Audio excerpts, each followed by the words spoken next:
আজকে পড়ছি বনফুল অর্থাৎ বলাইচাঁদ মুখোপাধ্যায়ের লেখা ছোট গল্প অমলা।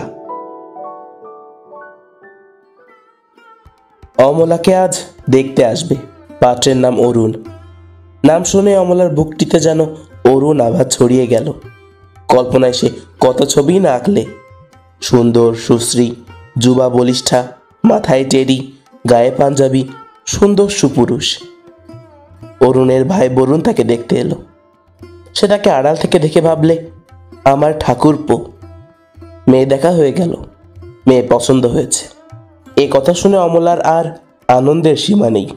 সে রাত্রে স্বপ্নই দেখলে। বিয়ে কিন্তু হলো না, দরে বলল না। আবার কিছুদিন পরে অমলাকে দেখতে এলো। এবার পাত্র স্বয়ং, নাম হেমচন্দ্র। এবারও অমলা লুকিয়ে আড়াল থেকে দেখল।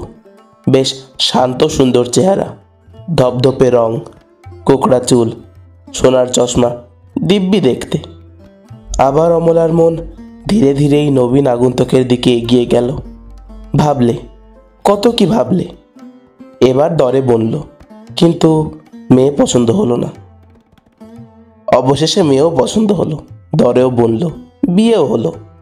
পাত্র বিশ্বেশ্বর বাবু, মোটা কালো গোলগাল, হৃষ্টপুষ্ট ভদ্রলোক, বিয়ে পাস, সদাগরি আপিসে চাকরি করেন।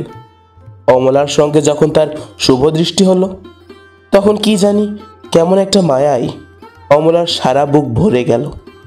এই শান্তশিষ্ট নিরীহ স্বামী পেয়ে অমলা মুগ্ধ হলো। অমলা সুখেই আছে।